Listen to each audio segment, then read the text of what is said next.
N'ekiro nadde nfudde naye bagambe ngenda kufiira mu ddwaliro lya bbeeyi. Njagaliza okufa bagambe ngenda kufiira mu ddwaliro lya bbeeyi, sigali agaabwe ag'e Uganda. Baddokita obalaba bwe batunula. N'ekiro nadde nfudde naye bagambe ngenda kufiira mu ddwaliro lya bbeeyi. Abantu ba Voice ne babikasenga kulannama. Naye njagala okubategeeza nti wadde mwamubika ali mu mbeera etaali nnungi, kuba bbaawe yaŋŋamba nti embeera ye si nnungi mu kaseera bye baamubikira, naye njagala obategeeza nti akyali mulamu. Kakati pa ku kifaananyi ky'omwami Jumba Lubowa Aligawesa, ffenna tukimanyi nti mukyala we essaawa eno ali mu ggwanga erya Germany, yagenda kujjanjabibwa. Kakati amaaso gaamubaddeko nga tugamba Valentine agenda kukola atya. Jjukira yaluli baali mu kyalo eyo mu faamu ne mukyala we, ne tubalabakaawo nga bali ku nkota ya ffene. Laavu baagiisa nnyo wansi ku olwo nga baagala kukigirayo mu setup ya mu kyalo gye baali. Kati olwaleero omwami kye yakoze, yafunye ekifaananyi kya mukyala we waatali, n'afuna ne keeki kosa ne kawayini, n'amufunira ebimuli. Bw'atyo ng'afukamidde ku kifaananyi ky'omukyala abeere ng'ate amuliisa ku keeki. Yajjayo n'ebifaananyi bye ebyenjawulo byonna mu nnyumba, eby'omukolo byonna mubirengera awo byali ku mbaga yaabwe, obirengera ebifaananyi byonna bya kwanjula byonna yabiggyeyo mu nnyumba n'abitimba awo, n'aggyayo zibbaluuni n'asala keeki ye bambi obwomu. Ndowooza omulengera ku feesi musajja wattu nga tabitegeera, omukyala we taliiwo. Jjukira wiiki ewedde mukyala we baamubika ku TikTok okwo. Abantu ba Voice ne babikasenga kulannama. Naye njagala okubategeeza nti wadde mwamubika ali mu mbeera etaali nnungi, kuba bbaawe yaŋŋamba nti embeera ye si nnungi mu kaseera bye baamubikira, naye njagala obategeeza nti akyali mulamu.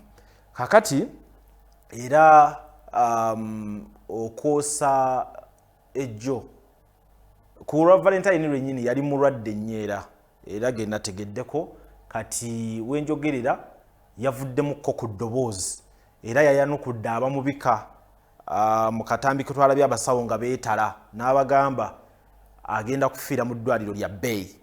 Mumubike naye ekyenjawulo agenda kufiira mu ddwaliro lya bbeeyi lye baatulaze mu katambi akenjo bbalaga ndowooza olunaku olw'enkya nga abasawo beetala wano ne wali.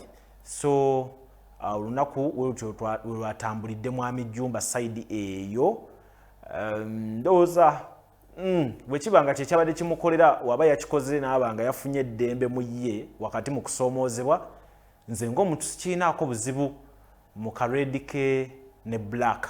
Gw'ate oba omuntu gw'ocelebratinga naye olunaku nga luno bw'aba nga taliiwo, kati olwo okola otya weebake, era oba olina okubaako ekipya ky'oyiya ekisobola okuba nga kikubeezaawo mu mbeera emuoba endala. So embeera sayidi eyo we yatambudde. Olunaku olw'egyo twabalaze ebyabadde ewa Jostede, kye kimu ku kivulu ekyabadde ekinene mu kibuga kye balangidde ebbanga kyatambudde bulungi. Okulekaniriza yesobola okweyongezaako ewa Jostede be bakyala be Prima Hindu. Balina akantu ke bankoledde oba mwakagenderedde. Kati ono ow'ewaka yayambadde yero, Prima n'ayambala red. Mwakalabyako bakyala ba Jostede ababiri, buli omu mu color selection, buli omu we yagudde weewo. Kati kiri gy'oli okugamba nti owakateteeyi akayero yasinze ow'ekiteteeyi ekimyufu, oba ow'ekiteteeyi ekimyufu yasinze ku wakateteeyi akayero. Kati kiri gy'oli awo we baatutadde abakyala ababiri.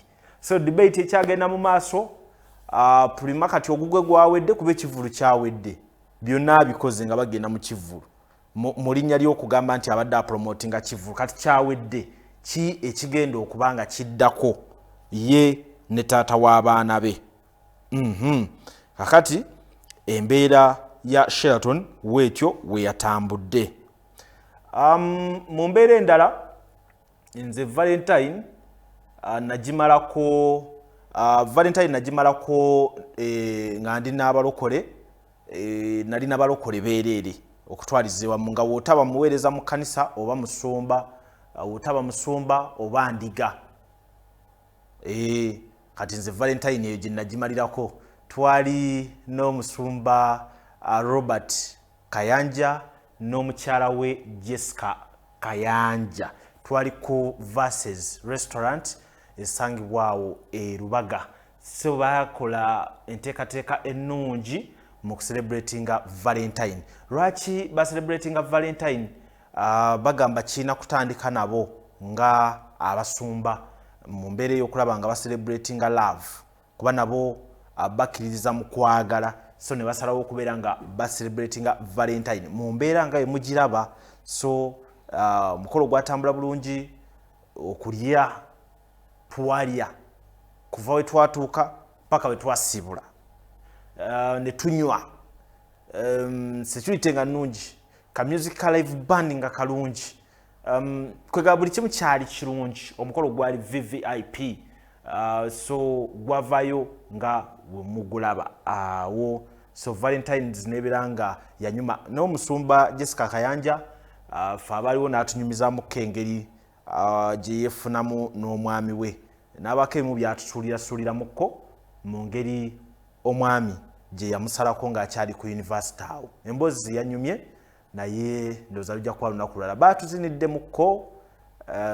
kwegamba byanyumye okutwaliza ewa musombuuza ku basumba ab'enjawulo ababaddewo n'omukulu Pira Sematimba yabadde n'omukyala ate ng'omukyala waawano naye ng'afaanana abeeri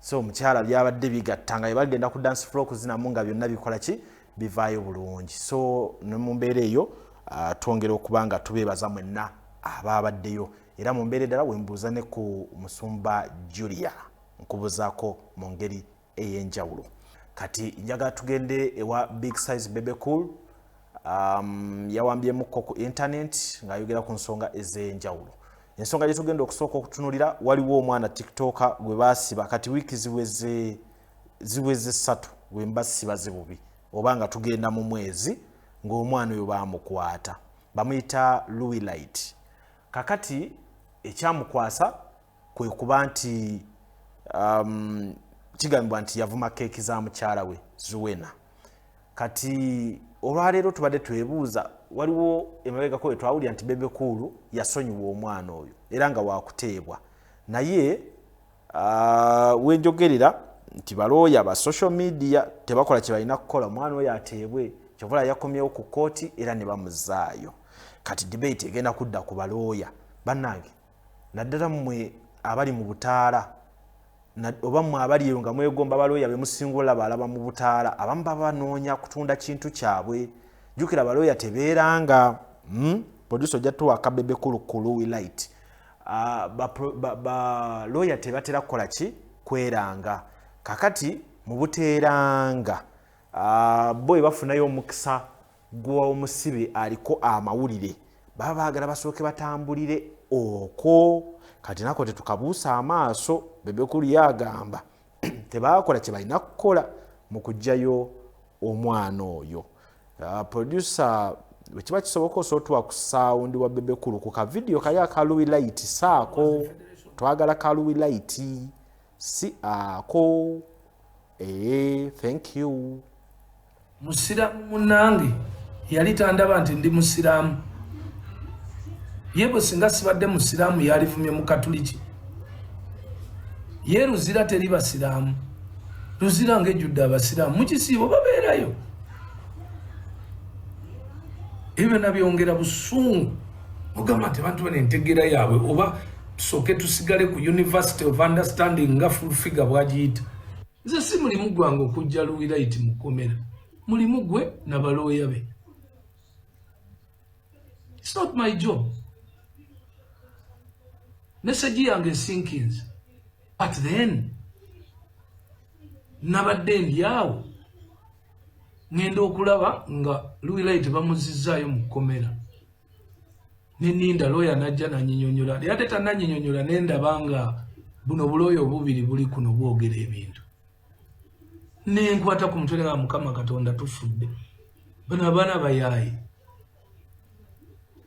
babadde balina genda kusaba bail.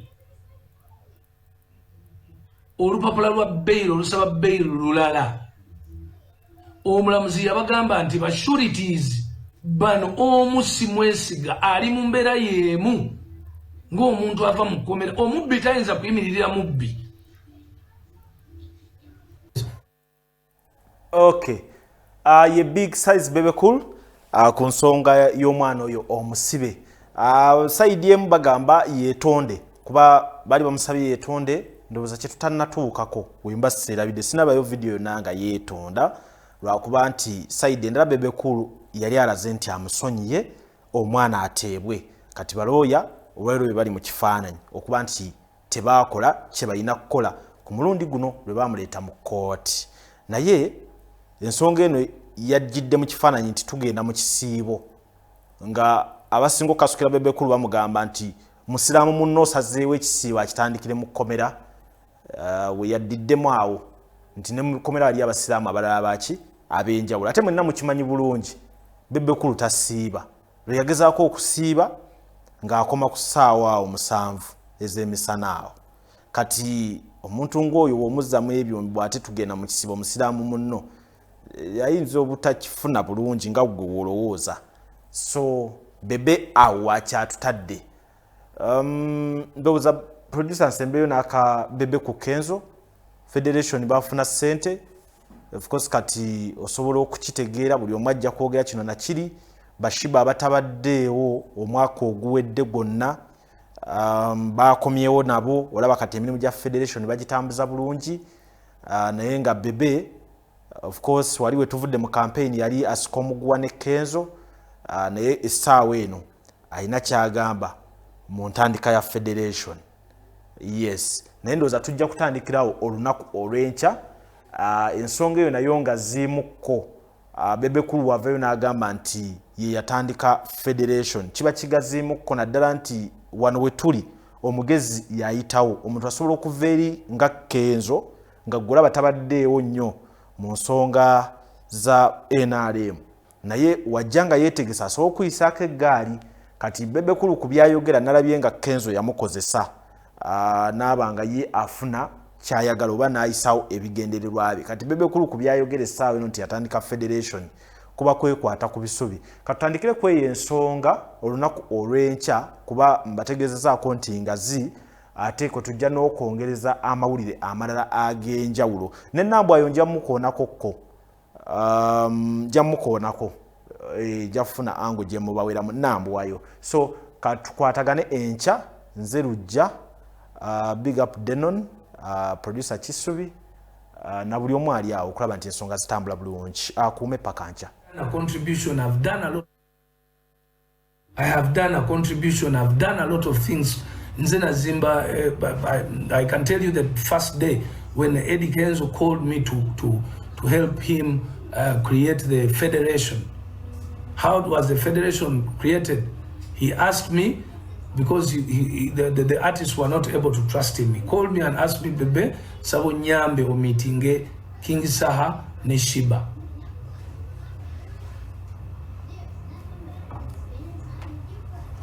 Abo webana kiriza Manyika Million akuwuliriza ne Juliana. Nemugamba ogenda kukola kintu Federation the General Sala agambye kole Federation asobola okulaba ngeri government jet funding. And no, that's okay. That's fine. But chiba cha industry kufuna mu I will meet kubanze tombulira saha. Sagala abantu bali disrespectful. Abata obubongo butachuka ko all the time. Kuvuma abantu kuvuma. Naye muga no it's okay. So naba meeting ira ku Torino. Actually, even at that time, there is Sogera and Shiba that we met at Torino. And we agreed for I don't have to like you to work with you. Let's go work. Federation in the beginning, Bulimuntu Yaliyo. Era Joseph Chameleon will do anything. Okujakonga Bebe has approved. I have done a contribution, I've done a lot of things. Nzena Zimba, I can tell you the first day when Eddie Kenzo called me to help him create the Federation.